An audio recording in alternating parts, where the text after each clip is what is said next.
and we'll get going. Good morning, everybody. Thanks for joining us this morning. We're going to start off this morning with our Invest GP committee meeting.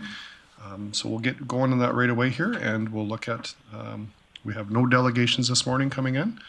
So we'll go to our reports, and we'll go to our service area update. And I see Nikolai is on Zoom, so I'll see if he wants to hop in and do this. Thank you, Mr. Chairman. I think it would probably be more effective if Deputy City Manager Miller takes over, and I will observe and answer any questions, but Arlen will take us through the update. Okay, fair enough. Thanks for that. So we'll turn it over to Director Miller. All right. Thanks, Chair Palat. So just a few updates on the Economic Development Department. So since November 21st, we've had 12 new businesses that have opened up in our community. 6 of those were commercial, 6 were home-based. The Business Retention Coordinator also sends out a congratulatory email to all the new businesses in the city, which is a practice they put in place probably a couple of years ago. I think they started doing that just to welcome them to our community. And then on the Rural Renewal Program, the city has qualified 98 employers and has provided endorsement letters to 27 candidates through the program to date. And the program is growing very well. The economic development is moving quickly to support employers' access to the provincial program. And all the jobs available with the RRS program are available on the city's website as well. And we encourage all applicants to consider applying and sharing the positions with those who may be qualified and also interested in moving to our city. And then we also have Kim here today, so she's going to provide some additional updates, so I'll leave some of that for her. I wanted to make mention of the Growing the North Conference is happening February 21st to the 23rd.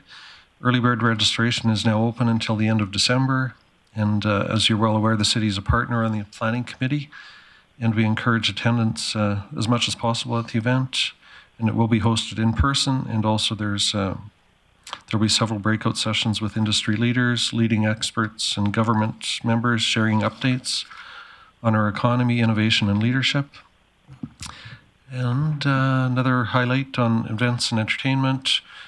We had a very good week at Bonnett's Energy Centre. We had 2 sold-out concerts, or 2 sold-out shows. One was a Cirque event, and the second was Boney M. So very well received in the community. And also an update, the new digital scoreboard at Bonnett's Energy Centre is currently being installed, and that should be completed by December 16th.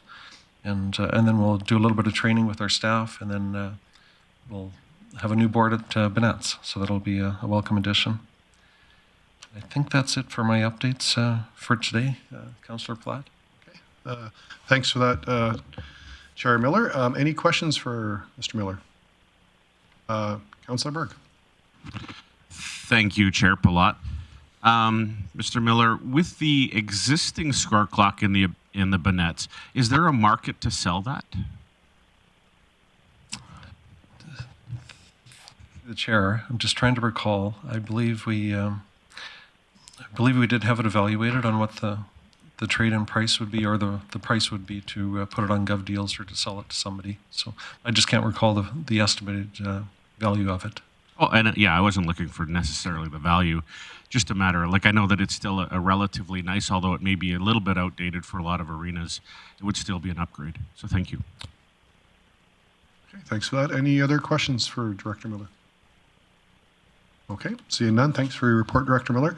We'll move into our next item, which is our Invest GP update. So I'll just ask our Invest GP staff to come up to the mic here, and we'll go through your report, please. I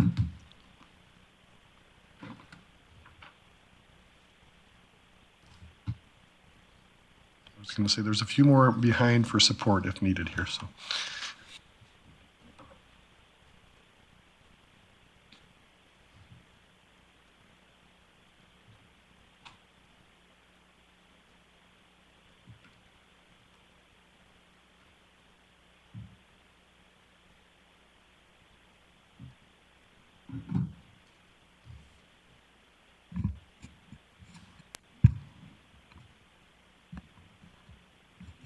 Try to get the mic in the right spot. Perfect.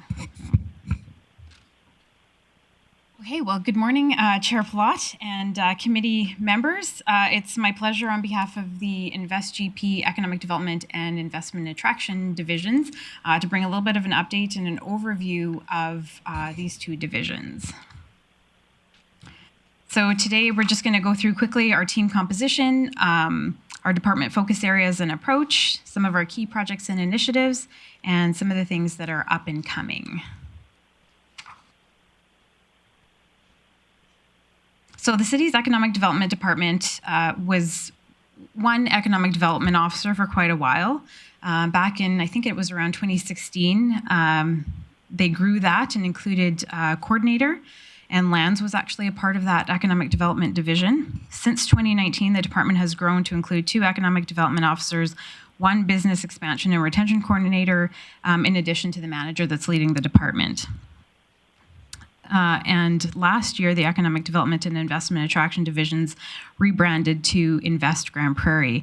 And as you can see from the most recent realignment within the city, Invest Grande Prairie is now encompassing several other divisions, including planning and development, events and entertainment, and inspection services. So the ones in yellow are the ones we're going to chat about today. So this is the Economic Development and Investment Attraction team. We have Cindy Patton, our Business Retention and Expansion Coordinator, Chad Sheldon, our Economic Development Officer, Ainsley Miller, one of our Economic Development Officers, and Rebecca Dodd, who's on maternity leave, and myself, who's covering for Rebecca. Each of the team members brings a unique skill set to the team and supports the various aspects of our work. And our team is here behind me today. So the following overarching goals are pulled directly from Council's current 2022 to 25 strategic plan, and the department works to consider and support Council in achieving these goals through the work of the departments. We continuously work for ways to innovate and advance our economy and serve businesses. We approach our work with the goal of strategic growth in mind and work to plan for and make our community ready to support new growth. And we also work to market our community's assets and attract new investment to our city. So there are a number of plans and studies and policies that guide our work. Firstly, the department works through Council's strategic goals, as mentioned earlier. And we also ensure that we're aligned with other bylaws, policies, and plans that exist within the city. So while the department doesn't own or manage documents like the MDP or the land use bylaw, all of the governing documents that support how the community will develop form a part of what economic development and investment attraction must align with as we explore growth opportunities for the community. So as a result, these departments work very closely with planning and development and other departments to ensure that we're connecting investors, businesses, or residents with the right people within the city to fully understand the scope of their project and how it fits within the city as a whole. Additionally, in the past several years, ECDev, with Council and CLT direction, has developed some more in-depth strategies and reports to guide and support our work. There's the 20-year Economic Development Strategy Plan, there's the Industrial Attraction Strategy, the Alternative Energy Strategy, and several target and sector profiles that help us understand how we can expand growth in these areas. So in a nutshell, we do business development, opportunity growth, workforce development, economic analysis, and relationship management. And we'll dig into just a few bits and pieces of what each of those areas accomplish. So business retention and expansion is an economic development strategy of proactively connecting with existing businesses to understand and respond to local business needs. That includes all ongoing local economic development programs that focus on retaining and growing our existing businesses. Interestingly, I think it's about 74 to 90% of new jobs are created by existing businesses. So supporting growth and development of current businesses is an important part of any economic development strategy. We have a variety of activities that we do to support our local businesses. Our coordinator, Cindy, sends a personal welcome to each of the businesses that opens up within the city. As Deputy City Manager Miller mentioned earlier, she works closely with our Planning and Development Department, their business licensing area, to understand when new businesses are opening and working on improving information sharing to better understand changes within our local business network. We also attend a number of chamber events and mixers to meet and engage on a regular basis with our local business community. And we also host our own events where we strategically engage target sectors to share information on what's relevant to them and to gather specific intelligence to better understand their current challenges and understand their needs. We then use that feedback to bring forward to Council as we explore opportunities for grants and incentives, we use business surveys to also get a more in-depth understanding of their needs and wants within the city. In terms of investment readiness and attraction, that refers to the pursuit of growth opportunities by attracting new businesses or enterprises from outside the jurisdiction to invest in the region. The city's approach to investment attraction has been to develop a strategic plan for attracting business investment based on a clear set of objectives that can be achieved by implementing carefully thought out tactics. In order to attract investment, we also need to actively ensure that we're ready to accept that new investment. So supporting investment readiness and investment includes things like having the right professionals available to answer inquiries and help navigate the city's ecosystem. In the city, we provide what we call kind of a concierge type service and ecosystem navigation, meaning we provide tailored support to our investors when required to help them make timely decisions about investing in our community. An investment-ready community has efficient processes to support an investor moving through the land development process or businesses setting up within the city or expanding their operation. And the city's actually done considerable work in this area over the past few years through initiatives such as Canola to Key, removing red tape and making the process as efficient as possible for developers. Nothing's perfect, but all of the departments sort of strive for continuous improvement in the high level of customer service. Being investment ready also means understanding land that's available for development, information around supply chains or transportation networks, site access, and things like that. So we work with other departments to help provide that information. And it also includes a piece about promotion. And our department uses various events to market our community and share information on the opportunities that we have available locally. So we do that by attending events and conferences such as ICSC, Edmonton Real Estate Forum, different energy shows, sector-specific shows like ag or hemp conferences, just to name a few from the last couple of years. And for many years, the city was really focused in the investment area on retail, just to support the growing needs of the community. And we've had a shift a little bit to focusing on industrial attraction over the recent past, and we continue to explore new opportunities in things like manufacturing and food processing. And the last piece there is to support investment and attraction efforts, the city offers a variety of incentives focused on investment attraction, such as our development and incentive grants.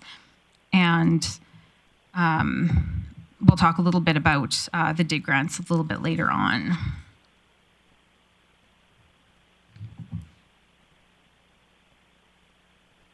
So in terms of workforce development, with all this development and growing economy, we need a workforce to support all of our businesses developing within the city. And as a regional hub, Grande Prairie is very much impacted by what's happening in the region.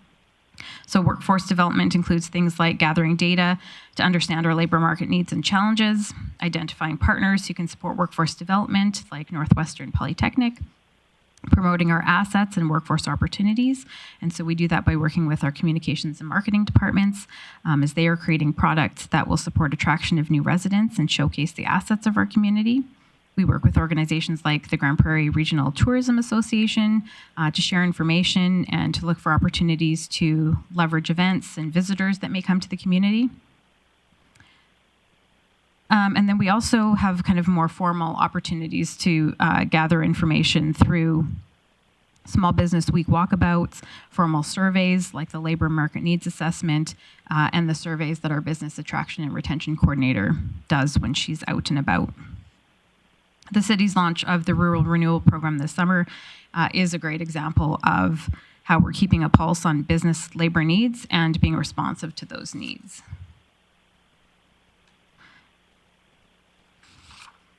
In terms of data and analysis, So Invest Grande Prairie's website was rebranded and launched last year and hosts a wealth of information on our local economy, including property viewer stats, traffic counts, capital projects, building and inspections and permitting data, current population and demographics, population by neighborhood, and much more. We have a newsletter that goes out monthly that features monthly and year-to-date information on our labor force, unemployment rates, housing, sales and starts, building permits, volumes and values, over-dimensional vehicles, airport passenger traffic, hotel occupancies, well licenses, a number of different data points. We also include business stories in our newsletter. That's just putting people first and being able to share their successes and what's happening within the city. And we also use our social media platforms to support our businesses and share information relevant to our local and external partners. And some of the information that our department does put together also supports other departments across the city as they apply for grants and as they market the city and relevant statistics that they might need to conduct their own business.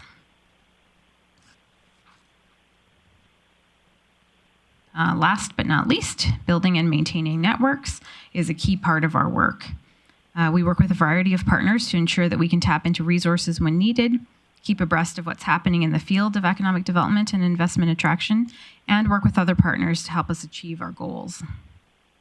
For example, we want to understand what's happening with other levels of government with respect to policies that could impact economic development in our community, and we want to also ensure that we're employing cutting-edge approaches to economic development and be future-thinking to support a sustainable economy. Some of the partners that we work with on a regular basis are listed here on this slide. Work with a variety of business development organizations, different levels of government, government NGOs and agencies, and also sector-specific associations, post-secondary institutions, and other economic developers across the province and across the country. A couple of things on this slide that just kind of outline some of the things that we're working on a regular basis. It's a busy area and there's always something happening. Marketing and promotion is ongoing. Grants and incentives. We have a number of different grants and incentives that are provided through the city and through economic development. We have our rural renewal program. Our business visitations are ongoing. A number of different studies and reports.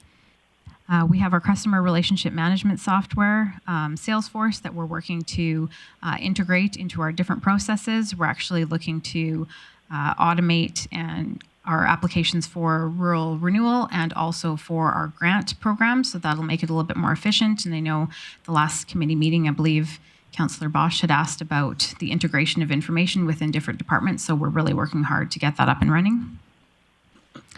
And we support the local economic advisory committee through the city and continually work to support any of the investment leads and calls that we get in economic development within the city.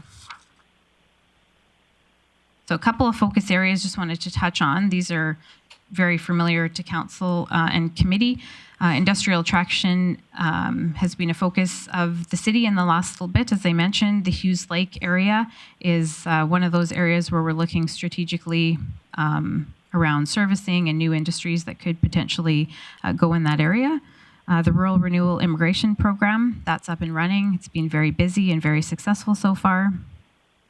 And we were planning to bring an update to committee in the new year, just to give an overview of the program as a whole and just some of the successes and challenges that we're facing. Healthcare attraction and retention is another area that's been brought up, and we are working on a couple of initiatives and putting together a bit of an action plan around that. So we'll be bringing that forward to committee as well in the new year.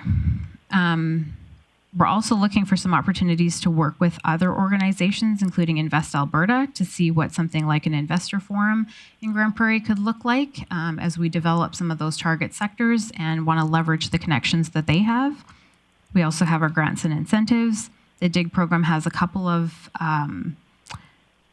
the grants which are ending on December 30th of this year. So we'll be bringing some information forward to council around our grants and incentives and some opportunities to repurpose those or to look at other economic development initiatives that council might be interested in. And then I mentioned at budget that our total trade area is now over 301,000 people, and that information is coming out of preliminary data from the vacancy study and retail market analysis, which FBM is currently wrapping up. And so by the new year, we should have some information to bring forward to committee on both of those studies. And that's economic development and investment attraction in a nutshell, so we're happy to take any questions. All right, thanks for your reports. Councillor Blackmore. I have 3 questions, so Councillor Plott, cut me off whenever you want to move to someone else. The first one is I'm trying to get some better understanding of how you relate to businesses that are possibly opening up here. And so I'm going to give you a specific example so you can give me specific information back. I know Pattern Energy has been looking at developing an alternative energy site in the Hughes Lake area. And so I'm wondering, like, what kind of process do you go through to nail that down? So for most of those businesses that are reaching out on the investment side, Chad's sort of the first contact with them to provide information on the site, on information that they might be interested in as they look at their business planning, and maybe add to the specifics around that one. Okay, thank you. So yeah. To bring it closer to you, though. There. How's that? Okay, great. Typically, regardless of the sector or type of industry that it is, they all go through a very similar process in terms of site selection. So we're very available to that. And so Kim mentioned we're kind of the concierge service. So it's effectively someone from our team working with their site selector, which then they typically would bring in kind of the CEO type level people to start talking about specifics, of their outcomes, the requirements they have for the site, and we're really matchmaking through the whole process very early on. So would we be helping them with like their permitting and environmental studies and all of the things that I'm sure that an energy company would need to do? Yes, so through the chair. So we would, in terms of helping them, we don't necessarily help them in terms of providing them resources to do that, but we walk them through all the requirements that they'll have. We'll walk them through potential companies that could help them do some of that work. We'll connect them very regularly with, a consultant to do the study for them. We'll connect them with the province on the regulatory. So we help keep them informed of what they're requiring, and we stay close enough to them that if they're having if there's any hurdles, any challenges, if they're getting caught up in any regulatory process or just having any hurdles at all, we help manage those, help get them over those. Okay. Yeah, we do a lot of hand-holding, as we should. That's what I wanted you to say. Exactly, we do. That's our role. That's our key role is hand-holding, yes. Okay, thanks, Chad. Can I have one more? You bet.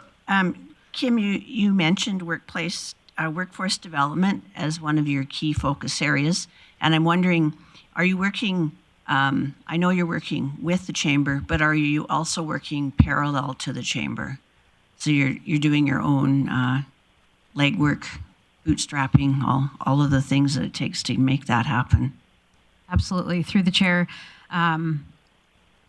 while the regional workforce development partnership group was looking at the region as a whole, the city is always looking at our own unique challenges that we have in terms of workforce development. Healthcare attraction and retention is a good example of that, where we know that there's a challenge to recruit and retain healthcare professionals. So we're looking at some city-specific initiatives that we can bring forward to committee and council for consideration. But understanding our own population and demographics helps us to understand what our businesses are needing. And when Cindy is going out to chat with the businesses and understand what their unique challenges are. That's where we kind of get a flavor for what the city's businesses are looking for. And in our conversations, we can bring that perspective back to those bigger regional tables. Okay, thank you. And I have one more. We'll go ahead and then we'll move to Councillor Burke. Okay, you did say that you tabulate hotel occupancies, and I'm wondering where we're at with that right now. And the reason I'm asking is I know that there is an organization that wants the city to give them the check mark to go ahead with another hotel, and I'm wondering what the value of that would be, if our occupancy is high enough to justify that or too low to justify that. I'll take a stab at that through the chair. We do pull those statistics from the province, and they are the ones who provide those updates. They provide them for a number of different communities across the province, and then a kind of a provincial average. What we've noticed, I believe we're at 68. I think we're about 68% right now in terms of occupancy. I mentioned at budget that those numbers typically go down for us in terms of occupancy, as in we have higher occupancy in the winter months oftentimes because we see that industry activity kind of picking up in the winter. So we'll have a better idea of where we're at, I think, come the new year as we look at those yearly averages. Summertime and things opening up still after the pandemic has still had an impact on some of our occupancy rates. So we are comparable to the rest of the mid-sized cities across the province, but not quite as high as maybe where we'd like to be. So how frequently are those numbers tabulated? Are they relatively accurate? Monthly or They are. monthly? Okay, thanks. Thanks, Councillor Palat. You betcha. Actually, just to build off Councillor Blackmore's, and then we'll get to you, Councillor Berg. It's my understanding there's several hotels in Grande Prairie that aren't part of the reporting process. Is there more than 1, 2, 3? Or can we verify that? I've heard that from industry that there's a few hotels that aren't part of that study. So I'm not sure if that's something you guys can answer or not, but yeah. The reason I'm asking is that I've heard that there's 3 different hotels that aren't part of the study, and they're typically 3 of our busier hotels. So it would be nice to know that, because we might not be painting as flattering of a picture as we'd like to. And to Councillor Blackmore's, if there's an industry that's looking at opening up and we maybe are closer to 75 or 77 or something else, that might move the needle enough for them to go. So it's probably not the easiest data to pull, but if you could look into that, that'd be much appreciated. So thanks for that. Councillor Berg. Yeah, thank you, Chair Palat. So I've got 2 questions, Kim. You'd mentioned the investor forum. I'm really intrigued by that. Can you elaborate on that a little bit? Through the chair, we have had some preliminary conversations with our colleagues at Invest Alberta. They are doing a number of different events with communities across the province, not a number, I guess a select few events, similar to what they've done at the Stampede. They don't call it the Stampede Investment Forum, but similar to that, but looking at tailoring it to the different regions. And because there's a lot of activity in the Grande Prairie area, we were intrigued and wanted to explore that further. So we're just in discussions now to see what makes sense. How can we tack that onto another event that we might be having in our community? So we might be looking at something potentially for next year. We did consider growing the north. The timeline's a little bit tight, and we really want to focus in on what are those key sectors, which types of investors, who would we want to actually have attending this, and make it a successful event. Okay, thank you. And so the next one is around rural renewal, and I know that's Ainsley's, but we keep hearing that it's a huge success. Are we nearing capacity on that? Through the chair, there's no cap that the province has put on municipalities in terms of endorsing candidates. They have a cap at about 6,500, I believe. The province is able to nominate up to the federal government.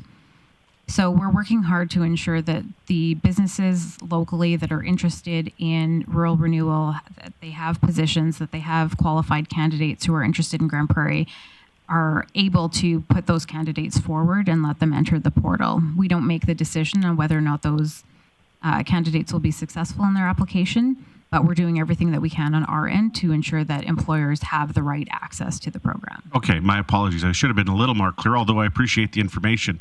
Is your team at capacity? Are you getting more inquiries than you can handle? Through the chair, we are managing the program as efficiently and effectively as we can. We are finding that we have a lot of interest in the program. Lots of employers are interested, and to have a robust program the way we have set it up to ensure that the city is protected and our employers are ready to actually welcome those newcomers, it is a considerable amount of work. So we are exploring some options on what we can do to resource the program and also to come up with some creative opportunities, I guess, for the new year to manage that workload. We are working through Salesforce to automate some of that process, and that will help us on the administrative end. So we're kind of looking at all options. Great. Okay, that's what I was looking for. Thanks. Thanks, Councillor Burke. Councillor Bosch. Thank you, Wade Palat. Chair Palat. My question is around this rural renewal program. Now, this isn't typically your side of it, but it's an important piece to this puzzle. What is the housing and, for instance, daycare issues that these people are facing when they're coming here? You might have a job, you might have access to getting assistance for a work visa, but how do you live here? Through the chair. So there's a number of different pieces on the employer application that we are expecting employers to have considered if they're bringing in a candidate to work as a part of this program. It is a pathway to permanent residency. So it's not a temporary foreign worker. It's somebody who would be coming to settle in our community for the long term. Sorry, could you just repeat the question again? I'm just curious, you have all those, check boxes or check marks in those check boxes, but they still need a place to live or daycare perhaps. What's your knowledge on how they're dealing with that side of it? So through the chair, on the employer side, there are some expectations that they will be supporting that newcomer who is coming.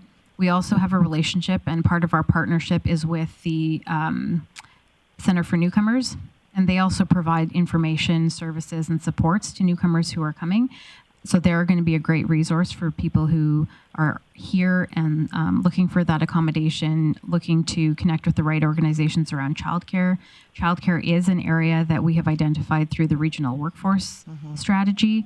That is an area that we need to dig in a little bit further to understand what the challenges are or what the capacity looks like. But there are supports in place to ensure that we see the newcomers successfully integrating into the community. So to date, you haven't had really issues with rental properties or the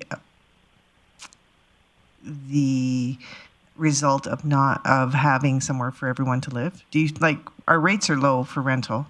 I'm just curious what's going to happen in the next few months if we have a low, vacancy rate. Do you guys have any thoughts on that as how you're going to look in 6 months? Through the chair, we do have continuous follow-up with the newcomers that come, and once they're on site, we're going to be having regular dialogue with the employer and the candidate to ensure that some of those issues are managed and addressed. There is an expectation that the newcomers, as they apply through the portal, have a certain level of financial backing and assistance to come through those programs. They don't just show up and have nothing. There is expectations that they're able to provide some supports to themselves as well. And the employers are all interested in helping their new employees that they get to successfully integrate. So it's going to be a partnership approach all around. Okay, perfect. Thank you. Okay, any other questions? I'm just going to call my own number for a couple then, I guess. I'm just curious on the concierge service. We've been trying to promote infill in the hillside area in a few areas of town, and I've had a few proponents and individuals that have tried to apply for the demolition permits. I know I personally tried to do it. It's a pretty onerous task. I'm just wondering if the city's looked at making that a concierge service where we could look after for somebody. Currently, the process is getting a list of Eastlink and Aquaterra and all these customers or these businesses to sign off on, and it's quite an onerous task to do if that's not your normal space. I'm just wondering if it's been something we've considered about actually making that a concierge service, even at a different permitted fee amount. A couple of individuals I've talked to in there said even if it would have been a fee, it would have been better than what they were doing because it's taken them months to literally track down TELUS and to track down ATCO to sign off on these before they can demolish and some. So have we looked at doing a concierge service specifically on that? Through the chair, Chad will be able to give a bit more detail, but the Canola to Key group did look at the demolition permit process because just like you've identified, it is an ongoing issue and it is very difficult for tracking down all of the signatures that are required on the form. So it is something that is sort of still in the queue. We can certainly follow up on where that's at, but it was identified as a part of that initiative just in this last year, actually. Okay, yeah, it would be nice to just let it, throw out an email to follow up. Just I am curious where that goes with, because I know it's been a bit of a hurdle, and we're really trying to get these redevelopment areas happening. So the less barriers we can have to make those happen, I'd be very grateful for, I guess, that way. And my other question is just, Councillor Bosch, you mentioned earlier about the integration of services, and I had a conversation with Mr. Sheldon about this a few days ago. But is there an opportunity for the city when we pull a permit, when a builder pulls a permit or somebody pulls a permit, that you guys would be updated so that there can be a thank you card and a follow-up process going out that way? Just something that's, I've joked about it before, but I know our company's built 500 homes in the city and we've never got a thank you card. And I think it's kind of a simple thing, but there's a lot of businesses that are new to our area that might not have a contact with economic development. They pull a permit through development services. So I'm just wondering if there's an opportunity for, if we're talking about an integration system above development services, actually letting you guys know when somebody's coming to town that's pulling a permit so we can reach out and say thanks. And is there anything we can do to help you out? So through the chair, there is ongoing discussion between economic development and inspection services on permits that are being pulled. We do like to capture some of the big permits and include that in the newsletter just for interest. So it's certainly something we can look into. Okay, thanks. Any other questions? I could add to that if you don't mind, Chair Gotcha. Palat. Your last term on council, that was a recommendation you had and council had. So we actually did implement that. So all the development permits come through economic development now. So that has helped tremendously, just for our knowledge and to, I guess, have more of a seamless transaction for people through economic development and development permitting. So the planning and development office and economic development are much more seamless. And that was, again, that recommendation we took, and that's led to Cindy being the driver behind the thank yous and the connecting with those businesses as a result. So I would say a year and a half ago, that wasn't happening. So we did take that recommendation and implement it, and it has been quite successful. Okay, great to hear that. Thanks for getting me back up to speed. So seeing no other questions, I appreciate you guys coming in and giving us a really good update. And it's always nice to hear about what's happening with InvestGP, and look forward to some of the programs coming out and some of the reporting in the new year. So from there, we'll move on. We don't have any other correspondence. We have no other business. So we'll move to our outstanding items list. And Director Miller, please. Thanks, Chair Palat. So there's just one item on the list, and the intent is to bring back information in Q1 of 2023. Okay, sounds good. Councillor Blackmore? I'd move that we accept the outstanding items list as presented. Okay. Motion's in order. Councillor Plott in favor? Oh, there it comes up. Sorry, I'm just being impatient. Councillor O'Connor in favor. And that carries. Thank you for that. And so we will adjourn this meeting. We'll just take about a minute pause while we reset up for our next committee meeting. Thank you.